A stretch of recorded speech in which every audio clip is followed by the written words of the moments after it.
Good morning, if you're watching this in the morning, and welcome to our final Monday assembly, which is all about trust. Now, before we get started, I want to tell you about a news story that I've read online, and it's absolutely amazing. I want to share it with you. So here it is. Look at this on screen. It's a triceratops. Now, I saw this news story online and thought I must share this with the children of our school. Now, you may have thought that dinosaurs were extinct, but actually, this triceratops has been discovered in the Indonesian wild. Now, as you can see here, the animal was carefully captured by trained experts, and here are some pictures of it being unloaded from a truck, ready to undergo tests in an animal centre. Many people believe that there could be more dinosaurs just like this one out there in the wild. Isn't that amazing? I thought I'd share that with you because I read it online. Do you believe that story? Do you believe what you read online? Because in fact, that story was fake news. And it wasn't a real triceratops. This video of the dinosaur being uploaded from a truck did go viral online because many people thought that it was real. But actually, it turned out to be a robot being filmed to promote a theme park. So it was, in fact, fake news. But this is just one of many stories that people read online, believe to be true, and share with their friends or followers in the same way that I did with you.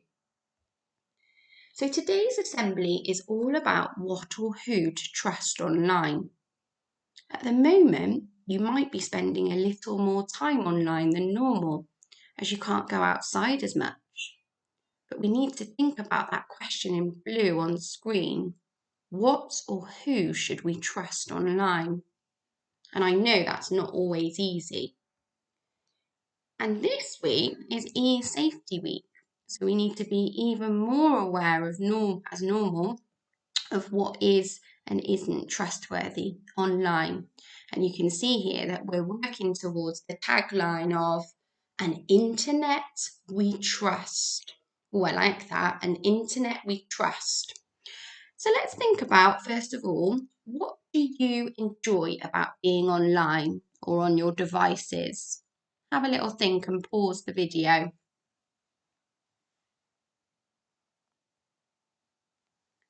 I came up with these ideas. When I'm online, I love connecting with people. So I've got family members who live all over the world. My one brother lives in Berlin, my other brother lives in Canada, my other brother lives in Russia.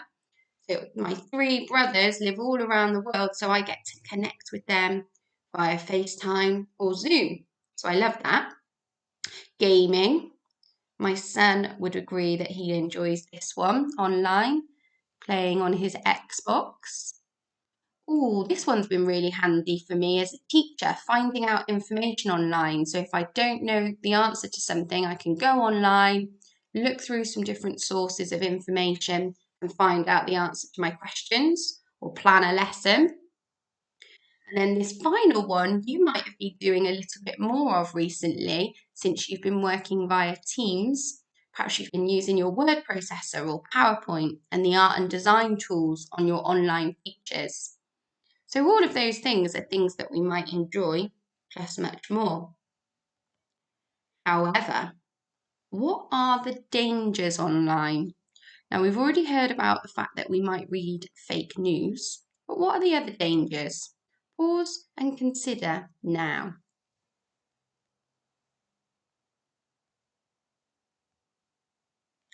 Now, I've come up with these different ones on screen. So the ones that I've come up with are, you might get frustrated spending too much time online, staring at the screen, losing a game, might make you angry or annoyed. Perhaps you've had too much time online. Perhaps you might meet people who are pretending to be someone they're not. That's a really dangerous element of going online, and we'll look at that a little bit more in a minute.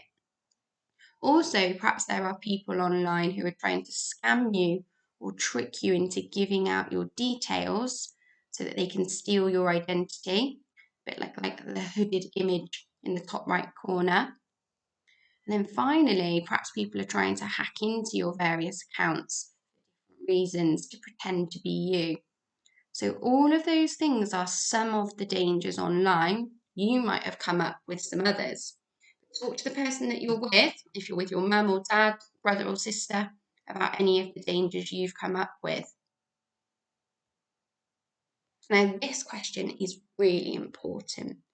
What can you do to stay safe online? I'm going to give you some top tips, but you'll also be able to go onto the eSafety in an Internet We Trust website afterwards to have a look at some of these in a bit more detail. So the first bit of advice is don't share personal details.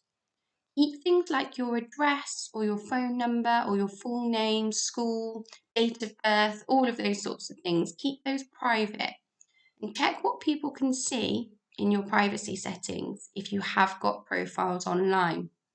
Remember that people can use small clues like your school jumper or your school logo in a photo that you've posted to find out lots of information about you. Be really careful and cautious. Keep your device secure. Now, we said about people being able to hack into devices, so make sure that you don't share your password. Obviously, your mum and dad need to know your password, but nobody else. You shouldn't give out your login details, even to friends. Obviously, they are your friends, but only you and your parents need to know the details for your personal devices. Make sure your password's a strong password as well, that nobody will be able to guess. Think before you post. Don't upload or share anything you wouldn't want your parents, carers, teachers, or future employers to see. Once you post something online, you can lose control of it, and people can quickly screenshot it or share it or show it to other people. So only post things that are positive, kind, and show you to be the lovely people that you are. Oh, now we've got watch out for phishing and scams. Now, this phishing is spelled a little bit differently to the phishing that we normally are familiar with, the phishing where we go with our rod to catch fish in the sea or a river. This phishing with a PH is when someone tries to trick you into giving them information, like your password. Someone might also try to trick you and put a scam on you by saying that they can make you famous or they're from a talent agency. They might say, oh, I'm a model talent scout and I think you're absolutely beautiful, which you all are, and I'm going to make you a famous model, but all I need you to do is give you your bank details. So never click on links like this or messages or respond and share any of your details. Always show this to your parents to make sure that it is a genuine site. And 9 times out of 10, sadly, it won't be.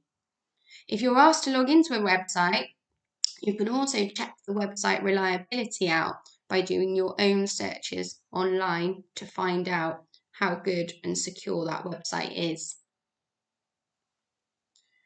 This one always worries me because I want to make sure, and so does Mrs. Riddell and all of the staff here, that who you're talking to online is really who you think you're talking to. Because unfortunately, there are some dangerous people out there who might pretend to be somebody else and trick you into talking to and trusting them online. So even if you like and trust someone you've met online, check it out with your parents first of all to make sure that they're happy for you to continue having that online communication. And never, as we said before, give out any of your personal information. Now, the final bit of advice we're going to give here is to cover your webcam. Some viruses can let someone access your webcam without you knowing, so make sure you cover it over when you're not using it. Obviously, webcams can be brilliant for when you're maybe doing FaceTime or Zoom, but just be cautious to cover your webcam over when your computer's not in use. Now, even if you follow all of these tips and advice, and there are other bits of advice out on the eSafety website, what can you do if things do go wrong? Because sometimes they might, even if you're really careful and cautious. Well, we've got some information on the screen of 5 ways to get to support if things go wrong. So the first one is to talk to someone you trust, like an adult, or we've got the Childline number again because they can help with all things online, 0800 1111. Now you can see there's an update from Childline there because they're working a little bit differently at the moment. Have a little read of that information on screen if you need it. 2, report bullying and abuse directly to the website or app. So a lot of the things that you go on will have the function to actually block or report people that are making you worried. Show that to your parents. Keep your parents informed. Make sure they know if something's making you feel uncomfortable online. Now, we said earlier about not posting things online that you wouldn't want your parents, carers, or teachers to see. If you have posted things before that are now making you a little bit worried, go back, delete them, find a way to hide them, show your parents, be honest, and get those removed from your online footprint so that they won't be a problem for you in the future. Follow that golden rule of thinking before you post anything in the future. Now, I would hope things would never get as serious as having to tell the police, but sometimes you might have to report things to the police with your parents' help if someone is threatening or blackmailing you online or being particularly unkind. And the final bit of advice is plan for the future and change your privacy settings so that it doesn't happen again. And in school, we've got lots of members of staff. We've got Miss Bish and Mr. Gigi, especially, who will be able to help your parents if they need support with blocking things or setting up the privacy settings on your YouTube or your general device so that you can't see and access things that are too grown up for you or could put you in harm. Now we're going to finish today's assembly there, but remember, the internet isn't all bad as long as you use it sensibly and you communicate with your parents so they know exactly what you're doing online.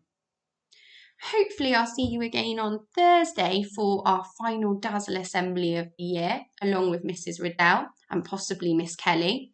But for now, have a wonderful week and I will see you all soon.